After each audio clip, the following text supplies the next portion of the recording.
What if so-called peace for Ukraine really means surrender? And what price does the world pay for accepting it? Recent reports reveal that the United States has put forward a detailed capitulation plan for Ukraine, one that offers more than just a ceasefire. It pushes for territorial concessions and the downsizing of Ukraine's military. This is not just any proposal. It comes as Donald Trump's peace plan gains momentum, fueled by Ukraine's battlefield setbacks and major scandals rocking Kyiv's leadership. But is this peace or pressure? Inside Ukraine, the parliament is far from united.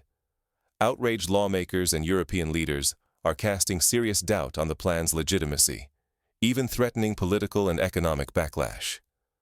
For many, this agreement doesn't look like a diplomatic breakthrough. It resembles a forced settlement, drafted as Ukraine faces its weakest moment. Behind closed doors, the plan is breathtaking in its scope. It goes way beyond ending the fighting, laying out nearly 30 points that could reshape not only Ukraine's borders, but also the security balance of Europe and the very future of Western alliances. Billions in aid, the fate of entire regions, and the credibility of global powers are all on the table. If the world misreads this moment, millions might accept a false sense of security, or ignore the warning signs of an even deeper crisis to come.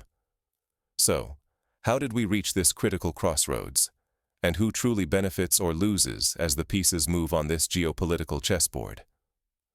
Let's break down the events and interests driving these historic choices.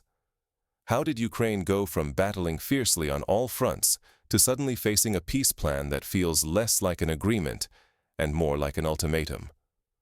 Over the past few weeks, Russian forces have made dramatic advances. Key towns like Kupiansk, Volchansk, and several others have fallen back under Russian control, sending shockwaves through the Ukrainian defense lines. In these regions, entire Ukrainian battalions have been encircled or forced to retreat, highlighting a shift in momentum on the battlefield. The toll on Ukrainian forces has been catastrophic. Reports from the front speak of mounting casualties, depleted supplies, and, most worryingly, open disputes within the military command. These cracks have not gone unnoticed. They have emboldened Moscow and worried Ukraine's Western partners, who now question whether Kyiv can sustain the fight much longer. Meanwhile, in the capital, the political situation is growing even more fragile. A new wave of corruption scandals has hit the Ukrainian government, shaking public trust and fueling frustration among Western backers. Some European leaders have begun privately doubting Kyiv's ability to deliver on reforms, while pressure is mounting in Washington to see tangible results for the billions already spent. In this climate of military setbacks and political turmoil, the diplomatic push has grown urgent and aggressive. U.S. envoy Jolie Davy, along with key figures from Donald Trump's camp, have delivered a clear message. It is time for a deal, and the terms will not be Ukraine's to dictate. Facing both battlefield losses and mounting Western impatience, President Zelensky has agreed, reluctantly, to enter negotiations. But with each day of hesitation, the risks grow. If Ukraine delays or resists this peace push, it could suffer even further territorial losses. Worse, continued deadlock threatens to fracture already fragile Western unity, undermining support just when Kyiv needs it most. But what exactly does the proposed peace plan demand from Ukraine? And why does it spark so much controversy, not just in Kyiv, but across Europe and the West? Let's break down the contents of this so-called peace plan, and why critics fear it could reshape not only Ukraine's future, but the entire security order of Europe. A peace plan with 28 sweeping points. But whose interests does it truly serve? Let's break down what's actually in Trump's controversial proposal. First, the plan demands Ukraine/its military forces in half and surrender any claim to Crimea, Donetsk, and Luhansk. The contested regions of Kherson and Zaporizhia would be frozen in place, their fates left unresolved for the indefinite future. Ukraine would receive security guarantees from the United States. But there's a catch. The plan explicitly rules out NATO membership, leaving Ukraine outside the alliance's protective umbrella. NATO troops would be strictly limited to Poland, while an American-Russian working group would oversee whether both sides keep their commitments, raising sharp questions about impartiality and enforcement. On the economic front, the proposal promises vast reconstruction funds for Ukraine, but with a twist. Half of all profits from these projects would flow directly to American companies, not Ukrainians. Sanctions on Russia would be lifted gradually, tied to compliance, offering Moscow a path back into the global economy. Humanitarian elements feature as well: an all-for-all prisoner exchange, broad amnesty, family reunifications, and so-called denazification measures. Yet each of these comes bundled with complex, controversial clauses that could limit Ukraine's sovereignty over its own society and justice system. To enforce everything, Trump's plan establishes a powerful peace council, with Trump himself at the helm, empowered to slap immediate sanctions on any side breaking the deal. In effect, the United States would dictate the peace and the penalties, while European and Ukrainian interests are left on the sidelines. What's at stake? Ukraine is pushed to accept the loss of huge territories and faces limits on its independence. For the West, backing such a deal could set a dangerous precedent, one where military force, not negotiation, redraws borders and rewrites national futures. But even with all these sweeping points, the fundamental question remains: is this plan truly realistic or remotely acceptable to those who must live with its consequences? As global leaders respond and tensions rise in Kyiv and across Europe, the true test will be whether any side is willing or able to accept the costs and risks of this settlement. Who really trusts this plan, and who stands to be betrayed by it? Inside Ukraine, the proposed deal sparks outrage. In parliament, lawmakers threaten open revolt, accusing President Zelensky of surrendering the nation's future. There are mounting calls for Zelensky's resignation, with critics claiming he is being cornered by foreign pressure into accepting humiliating terms. The mood in Europe is equally tense. Several European leaders voice their frustration. Their countries have poured billions into Ukraine's defense, but now warn that support cannot last forever. Financial reserves are stretched thin, and military stockpiles are running low, raising uncomfortable questions about the West's capacity to sustain Ukraine, or even itself, if the war drags on. Direct military warnings grow sharper. France's top military commander goes on national television, urging French citizens to brace for difficult sacrifices. He hints that, should a settlement collapse, Europe must be ready for a wider, even escalated conflict, one that could demand much more from ordinary people. Among Western military strategists, skepticism is rising. Some retired generals warn that American guarantees in this peace plan may prove unreliable. They ask, is Ukraine being offered real security, or just a temporary pause before greater vulnerability, with Russia regrouping for future demands? Behind every promise, there is doubt.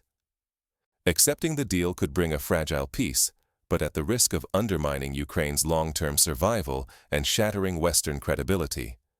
Rejecting it, however, means more war and possibly even greater loss, territorial, economic, and human. So, as the world holds its breath, what are the scenarios that might unfold next? Let's explore where this crossroads could take us. The world's eyes are fixed on Ukraine, but the lessons from this crisis reach far beyond its borders. First, history shows that forced peace deals, especially when key sides feel coerced or betrayed, rarely last. If Ukraine or Russia see the agreement as unjust, resentment will fester and violence may return, just as we've seen in past conflicts across Europe and elsewhere. Lasting peace is never built on ultimatums or humiliation. Second, the internal stability of a country can be as decisive as the negotiations at any table. In Ukraine, scandals within the government, calls for resignation, and rifts in parliament have left the country vulnerable, weakening its bargaining power when it matters most. When political chaos erupts at home, it can tip the balance in crucial moments, sometimes even more than events on the battlefield. Third, while European unity has been a powerful force in supporting Ukraine, it's far from unbreakable. Financial strain, political fatigue, and growing divisions threaten to unravel the coalition. As debates over who should pay, who should fight, and how long support can continue heat up, Europe's commitment is being put to the test in ways not seen since the Cold War. And finally, security cannot rest on promises alone. Lasting peace requires enforceable, trusted guarantees, not just signatures on paper. Time and time again, agreements with loopholes or vague security assurances have crumbled under pressure. For Ukraine and for Europe, the only real defense against future aggression is a system everyone believes in and is willing to uphold. If the world fails to learn these lessons, future crises will follow the same tragic cycle: conflict, shaky peace, and eventual betrayal. The stakes are enormous, not only for Ukraine, but for every country that may one day find itself making impossible choices under international pressure. So, what can you do, and why should you care? Because what happens next in Ukraine could shape global security for years to come. Let's look at specific steps that citizens, governments, and allies can take right now. Don't mistake a silence for peace. Real stability demands your attention. As the dust settles and leaders sign papers in quiet rooms, we must not let a lull in the headlines lull us into complacency. Peace, especially the kind reached under duress, is a living process, one that can erode or unravel if we turn away too soon. The proposed agreement for Ukraine is being hailed by some as the end of conflict, a ticket to normalcy after years of suffering. But beneath the surface, the terms have been set by exhaustion, military setbacks, and the fraying patience of outside powers. Forcing Ukraine into territorial concessions might end the shooting today, but it leaves deep wounds and crucial questions. Who truly benefits from this deal? Is it a just solution that ensures the safety, dignity, and independence of Ukraine's citizens? Or is it a blueprint for future crisis, drafted by those far removed from the front lines and the daily fears of ordinary families? The world has seen before how fragile such truces can be. When accountability fades and scrutiny lessens, old grievances boil over. Broken promises and uneasy compromises have a way of returning, sometimes more dangerously than before. If we, as global citizens, stop paying attention now, if we treat this moment as the end rather than the beginning of a long and difficult process, we risk far more than lost territory. We risk consigning millions of people to a cycle of uncertainty and instability, while giving would-be aggressors a dangerous lesson in how to achieve their aims. Stability is not delivered with a single signature. It is built, brick by brick, with oversight, engagement, and the constant pressure of informed public opinion. Every actor in this crisis, Ukrainians, Russians, Europeans, Americans, deserves more than a quick fix. They deserve a peace that is durable, just, and accountable. We must remain vigilant, asking tough questions about every clause, every promise, every enforcement mechanism. It is only through scrutiny that peace can become more than a pause in violence. It can become a platform for true healing and progress. History will judge this agreement not by its announcement, but by its consequences. The cost of inattention now could be measured in broken lives, shattered alliances, and the return of war to a continent desperate for stability. So, as the world watches negotiations conclude, let us not look away. The real work begins the moment the ink dries. Our vigilance, our skepticism, our demand for accountability, these are the safeguards against peace becoming just another word for surrender.